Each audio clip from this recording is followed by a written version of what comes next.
So guys, this week I just finished up one of the biggest trips of my life where I decided to go solo travelling around northeastern and eastern Europe.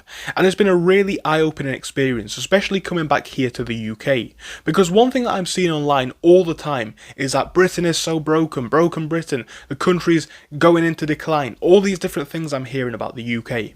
And coming at it now with what I would call a fresh perspective, going to a part of the world which not really many British people seem to really go to that often, I now see things in a very different light. And I want to shed some light on my newfound opinions about broken Britain. I want to make a few comparisons to how things run in certain Eastern European areas, and then look at the current state of life in the UK. So there are a lot of things much better about Eastern Europe than the UK. One thing that stood out to me was the cleanliness and orderliness of the cities. Not really much litter, not really much mess, well-organised public transport, well-organised roads, maintained roads in the cities. And I want to repeat that phrase because city centre versus countryside, and of course I don't want to generalise about entire places, but generally there is a difference in the roads. I feel like in the UK, highways and country lanes are probably, not always, but a lot of the time, very well maintained, or fairly well maintained. The city roads, not so much. I feel like the general standard of roads in the UK isn't that great, but I feel like in Eastern Europe, or in some parts of Eastern Europe at least, you get that contrast a lot more. You get a lot more very well maintained roads, and a lot of roads which are not that good. So, we could go on about points like that. We could go on about points like public transport, metro systems. Where are our subways in the UK, right? We don't have really any. Only a couple cities have them. Where are our trams? Some cities have them, not all. Buses, orderliness, cheapness, very, very cheap bus transport and public transport in general. Now, of course, that's going to relate to economic factors and other points, but it's worth mentioning, right? It helps you to get about the countries for cheaper. So we could go on about a lot of things better and worse. And I could do a very, very long video where I just tell stories, like actual stories, about things that I saw that were much better, things that I saw that were much worse. We don't need to do that. I just want to make a few generalised points. So my point was, I could go on about a lot of things much better, a lot of things much more orderly. But one thing that I kind of realised perhaps the most when I came back to broken Britain was the amount of personal wealth on the streets of the UK. And this might not sound like it makes much sense until I kind of explain where I'm coming from. The average salary in the UK is something like, I think, 40,000, maybe 35,000, something like that, apparently, according to statistics. I think realistically it might be closer to 25 to 35. So I don't really have full trust in the statistics. Apparently it's nearly 40, but I'm going to say nearly around 30. It depends who you are, where you work, obviously. But even then, a minimum salary in the UK, well, the new minimum wage is just over £12, so £12 times 40 hours a week. You can do the maths, right? You will get fairly good money here. In a lot of these poorer European countries, it's not so much the case. It's not so much the case at all. Like, you can see by the state of the cars that people drive, the age of the cars that people drive, not everything is as... There's not as much of a chance to build personal wealth for everyone, perhaps. And I think that's one of the things that we don't really acknowledge in the UK. I think we don't really take enough time to actually think about how much we can do here, right? Because the truth of the world is, and the truth about the UK is, I can make videos about broken Britain now and again all I like, right?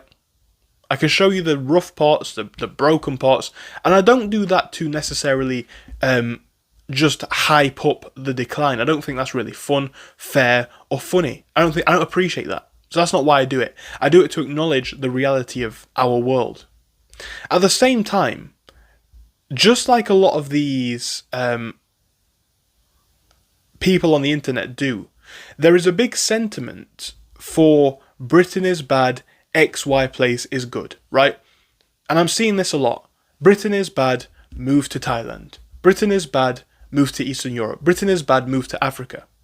And the truth about this is, You could have a better life, depending on who you are. I don't want to repeat a video that I've just made, the topic of it. You could have a better life. For most people, the West is still going to be the best, because they don't have transferable skills, they don't have online businesses. So if you don't have that, perhaps you are best in the West. With that being said, some people will find a better life outside. My overall point is this though. Broken Britain?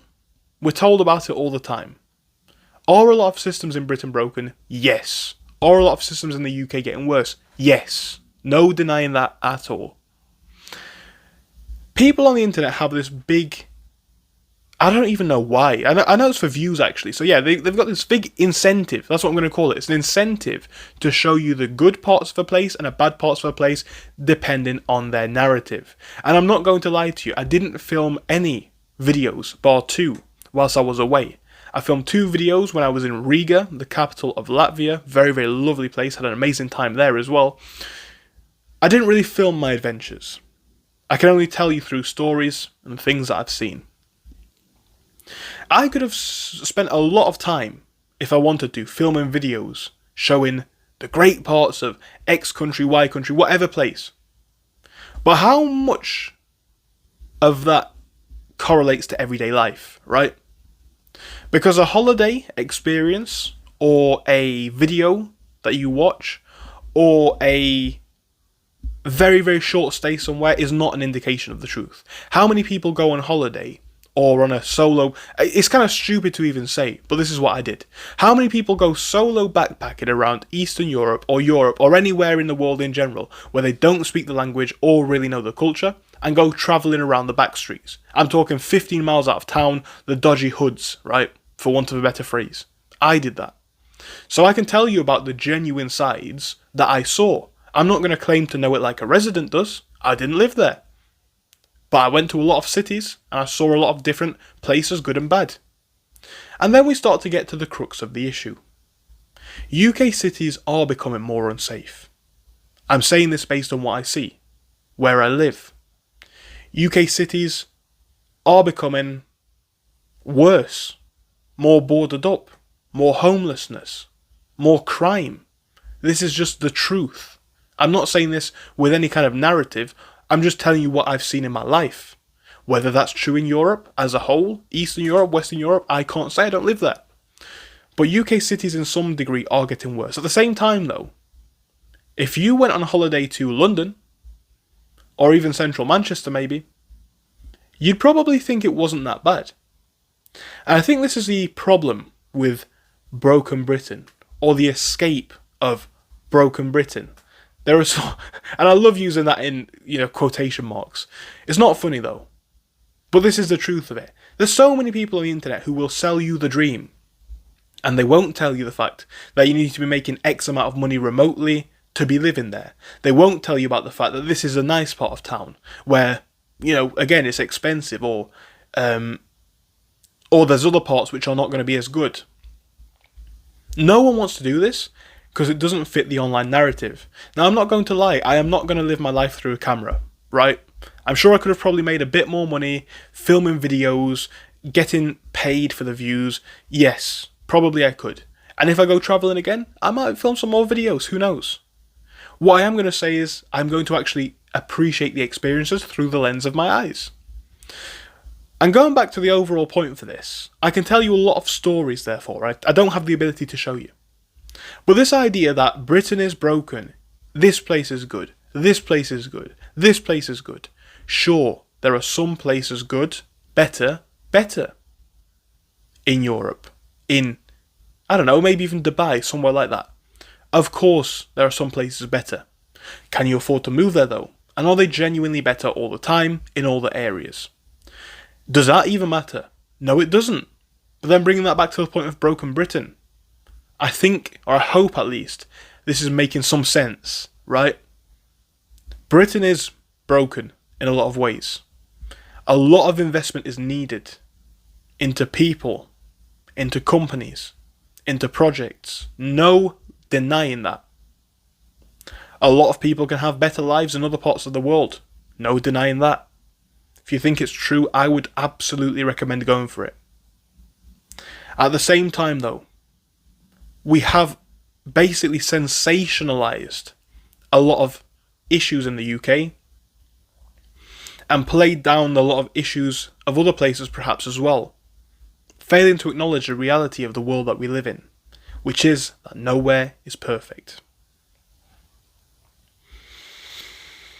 And I think with that point, guys, I'm going to finish this video.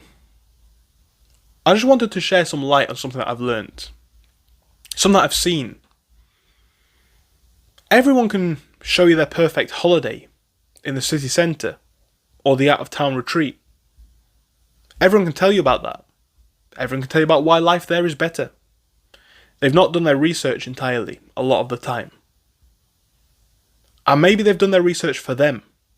Do you have an online business and flexibility to move? Do you have no commitments? Do you have a high risk aversion, right? Because that's valid. If you think about moving, all these things are going to be very important. And going back to the topic overall of Broken Britain, it's still one of the best countries to live in. Let's not lie. There's a lot going on here. And I'm not saying that things aren't broken, but let's look at the other side for once.